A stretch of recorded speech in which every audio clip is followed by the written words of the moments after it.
على أشرف الأنبياء والمرسلين نبينا محمد وعلى آله وصحبه أجمعين. أما بعد، یو پیر بیا د فیسبوک په لاره د خپلو قدرمنو او ګرانو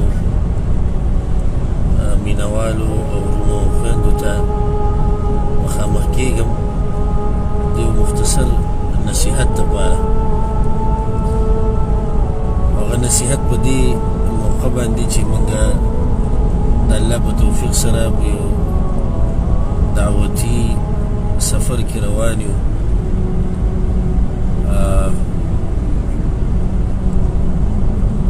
د خپل ځای نه اوس راوتي یو په ګاډي کې یو، خو زړه کې مې دا خبر راغلی یو د دنیا سفر یو بل د آخرت سفر یي. نو ما دا غوښته چې دې ملګرو ته د دنیا سفر او د آخرت سفر د دې په منځ کې یو څو فرقونه مختصر بیان کړم. سفر یې موږ په دنیا کې هم کوو او سفر به یو آخرت ته هم کوو. د دنیا دا سفر موږ اوس لږ ساعت مخکې راووتو، نو د هغې دپاره موږ پوره دا اول معلومات وکړو چې دا کوم ځای کې چې دا پروګرام دی بیان دی دا ځای په کوم ځای کې او دې ځای ته به رسو څنګه، او بیا هم دا وکتو چې دا ګاډی څنګه دی، دی رسېدی شي هلته که نشي رسېدی، د ده حالت څه دي. څنګه چې موږ د دې سفر دپاره دومره سوچ کوو، نو دغه شان د آخرت د سفر دپاره هم دا سوچ کول غواړي. ته چې په آخرت په سفر باندې وځې د مرګ سره، نو کوم ځای ته به رسې او څنګه به رسې دا سوچ پکار دی. د هغې دپاره توخه، د هغې دپاره عمل او د هغې دپاره محنت او کوشش. ځکه علي بن ابي طالب رضی الله عنه یو پیر د مخبرۍ ته تللی و د خپلو ملګرو سره، او په هغه ټیم کې ملګرو ته د نصیحت په طور دا خبره وکړه چې دا قبرونو والا زمونږ دا خبرې نه اوري او نه موږ له جواب راکولی شي. که چېرته دې قبرونو والا خبره کولی شوه نو دوی به یوه خبره کولی. هغه ورته امیر المؤمنین څه به ویله وي؟ دوی به ویله چې وتزودو فإن خیر الزاد التقوى، ځان سره توخه ډېره کوي او خصوصا د تقوا توخه. ځکه چې دغه خلک په سفر باندې وتي دي خبرونه والا، د هغوی ته پته ده چې دغه توخې ته څومره ضرورت دی. زما ټولو ملګرو ته، ټولو وروڼو او خویندو ته دا نصیحت دی چې د هغه سفر دپاره څه سوچ او فکر پکار دی. ابو هریره رضی الله عنه د هغه مبارک راځي چې کله به مخبرۍ ته ورغی د قبر په غاړه به ولاړ و، په ژړا به شو. چا ورته ووي ابو هریره رضی الله عنه ته به یې وي ته دلته ډېر ژاړې ولې؟ وایي ژاړم په دې چې سفر اوږد دی او توخه را سره لږه ده. نو چې د هغه په شان انسان دا وایي چې زما سره توخه لږه ده، نو زموږ سره خو بلکل توخه نشته. نو د آخرت د سفر دپاره سوچ، د آخرت د سفر دپاره فکر او د ځان سره توخه جوړول. مشکل دا دی غټ د ټولو نه چې دغه سفر باندې به کله وځو د دې موږ ته پته نه لګي. او که چېرته راته پته وایي چې دې سفر باندې به کله وځو نو موږ به ورته ځان د اول نه تیار ساتلی. د الله سبحانه وتعالی په هر کار کې حکمت وي، نو موږ ته هغه ورځ ونه ښووه چې ویې نه ښووه نو کېدای شي لږ ساعت بعد په دغه سفر وځو، کېدای شي سبا، کېدای شي بل سبا، کېدای شي کال او دوه، الغرض پته نه لګي. نو د دغه سفر دپاره توخه ډېرول، د دغه سفر دپاره محنت او کوشش کول. الله سبحانه وتعالی دې موږ ټولو ته د آخرت ته سفر اسان کړي، او الله سبحانه وتعالی دې موږ ټولو ته توفیق راکړي چې د آخرت ته سفر دپاره توخه تیاره کړو. او الله سبحانه وتعالی دې په آخرت کې موږ د پیغمبر صلی الله علیه وسلم په ډله کې راپاسي او د هغه د جنډې لاندې د الله موږ راپاسي، او الله سبحانه وتعالی دې موږ ته د هغه شفاعت نصیب کړي. که چا ملګرو سره څه سوالي یا څه نقطه بیانولي په دې سفر په دې فوایدو کې، هغه بیانولی شي انشاءالله موږ سره په دې کې شرکت کولی شي. دا ورور وایي چې بیا کله راځي پاکستان ته انشاءالله کله چې الله سبحانه وتعالی ووخته او اسانه یې کړه نو زر به درځم انشاءالله پاکستان ته. الله سبحانه وتعالی دې موږ ټوله الله سبحانه وتعالی دې موږ په دنیا او په آخرت کې د یو بل سره ملاقاتونه نصیب کړي. دا کوم ملګري چې دعاګانې رالیږي الله سبحانه وتعالی دې ټولو د دعاګانې قبول کړي او ستاسو لپاره هم دغه شان دعاګانې. دا یو ورور وایي قندهاری چې الله دې تا ته 1000 کاله 1,00,000 کاله عمر کړه 10,000 کاله عمر درکړي. الله سبحانه وتعالی موږ ټولو ته برکتي ژوند راکړي چې څوک پرې پکې خیر الله دې موږ له ژوند راکړي او الله سبحانه وتعالی دې موږ له هغه ژوند راکړي چې هغه د قرآن او حدیث ته خدمت لپاره خرج شي او د هغې لپاره صرف شي. دا کوم وروڼه چې د محبت اظهار کوي الله سبحانه وتعالی ټولو سره محبت وکړي او الله سبحانه وتعالی دې موږ ټول د دې محبت د لاسه د عرش په سوري کې ودرئ او زموږ د یو بل سره د رابطه هم دغه د الله لپاره ده. نور نه منځ کې څه لالچ نشته، نه زما تاسو نه څه لالچ دي او نه ستاسو زما نه. یو بل نه که څه لالچ دي نو هغه به دیني لالچ او هغه به د الله سبحانه وتعالی رضا ګټلې. الله سبحانه وتعالی د دې محبت د لاسه موږ د عرش په سوري کې ودرئ.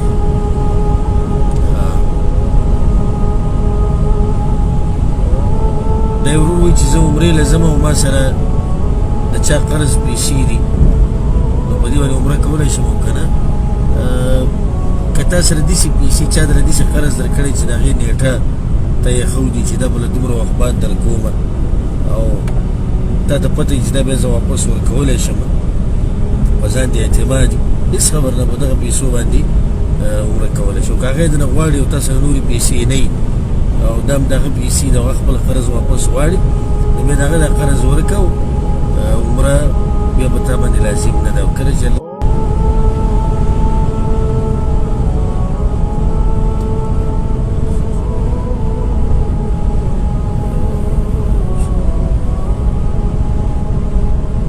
دا ورور وایي چې اکبر حسین ورور وایي چې سړی د سفر په مانځه کې د سفر په مانځه کې به سنت کوي که نه. د پیغمبر صلی الله علیه وسلم طریقه دا ده او کومه چې صحابه کرامو د هغه نه نقل کړې ده او د صحابه کرامو دا طریقه ده عامو صحابه کرامو چې د سفر کې به د فرض مانځه سره سنت به یې نه کول، صرف به یې د سحر د مانځه نه سنت کول. دا رسول الله وسلم په سفر کې به هم نه پرېښود او په حضر کې به هم نه پرېښود او دغه شان ویتر او د دې نه علاوه چې کوم سنت دي دا به پیغمبر صلی الله علیه وسلم په سفر کې نه کول. دغه د پیغمبر طریقه ده.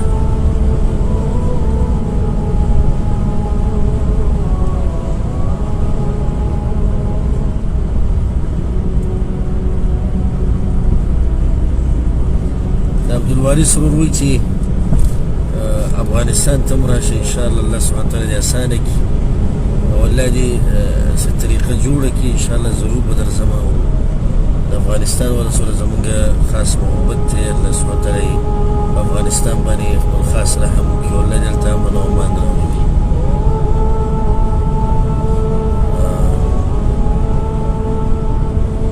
مدینې ته هم انشاءالله درځو که الله سبحانه وتعالی توفیق راکړي.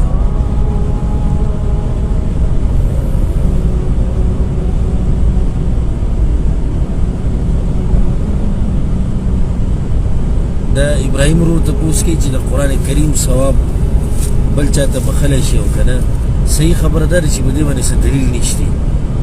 د پیغمبر صلی الله علیه وسلم نه داسې څه عمل فعل قول نه نقل چې په هغې کې دی چې سړی مړ شي او ته په هغه پسې بیا قرآن ووایه او په هغه پسې وبخه نو داسې څه نه دي ثابت. لکه یو سړی قرآن وایي او وایي چې مور پلار ته یې بخمه نو بخلی خو یې نه شي دومره ده چې دی چې د قرآن وایي د عبادتونه کوي نو د مور پلار ته پکې برخه میلاویږي.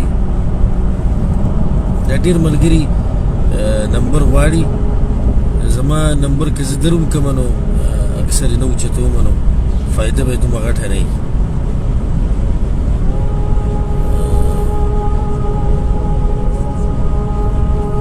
دا یو ورور وایي چې موږ څنګه صبر وکړو هر ځای کې د احادیثو خلاف کارونه کیي بیا به هم صبر کوو. موږ زموږ کار دی صبر کول او په حکمت او په طریقې سره دعوت چلول. دغه هم زموږ وروڼه دي او دغه هم زموږ خپل خپلوان دي، زموږ نه دي او په موږ کې دي.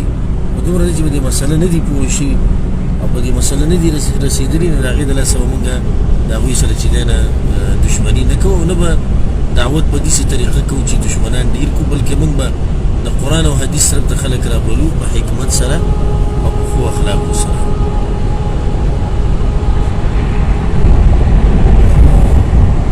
سوالونه زیات دي، چا سوال جواب ونه شو نو هغه ته دا دغه دی چې خفه کېږي به نه.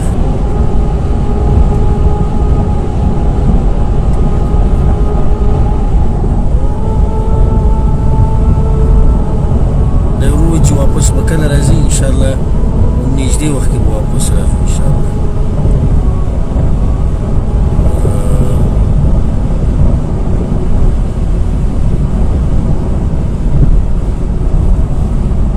ضرور تپوس کی توفیل چې د کمپنۍ په ګاډي کې سړی عمرې راتلی شي او که نه د کمپنۍ په ګاډي کې چې کمپنۍ اجازت ورکوي بیا عمرې راتلی شي، او چې کمپنۍ اجازت نه ورکوي نو پای کې عمرې له نشي تللی، ځکه چې دا د هغوی خاص ملکیت دی، نو د هغوی تپوس د هغوی نه سوال کول دا لازم دي. دا اکثر ملګري وي چېرته روان یو نو دا عفیف علاقه ده، په هغې کې نه زموږ انشاءالله بیان دی، پروګرام دی، او دا د ریاض د تقریبا 1500 کیلومتره ده. نو کوم ملګري چې خوا او شا کې دي هغوی ته هم دا وایو که راتلی شي نو راشي انشاءالله دې پروګرام نه او د دې بیان نه فایده واخلئ. موږ اوس الحمدلله روان یو او په ګاډي کې یو، دا ملګري را سره هم دي او ښایسته ښایسته ملګري زموږ قاري صاحب هم دی.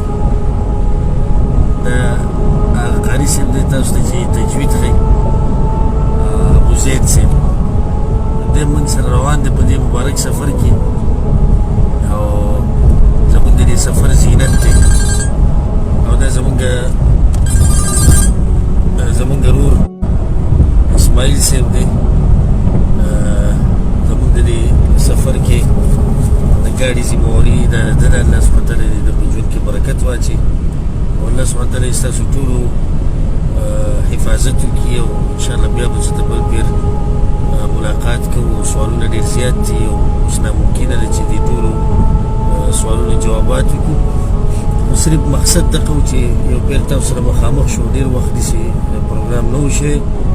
انشاءالله امید دی چې واپس راشم نو بیا به دغه شان پروګرام کوو، او انشاءالله د شپې هم د دې صفحې نه به پروګرام چې زموږ کوم دی په عفیف کې هغه به لایف نشر کېږي. نو د هغې کتل هیر نه کوي، خپل ملګري ته هم خبره کوي او د دې پروګرامونو نه د دې صفحې نه فایده واخلئ چې څومره فایده ترې اخیستی شي. الله سبحانه تعالی دې په موږ ټولو باندې خپل خاص رحم وکړي، او الله سبحانه تعالی چې څنګه په دې مبارک پروګرام کې موږ جمع کړي یو، دغه شان دې الله سبحانه تعالی موږ په جنت الفردوس کې یو ځای کړي. هذا والله اعلم وصلى الله وسلم على نبينا محمد وعلى آله وصحبه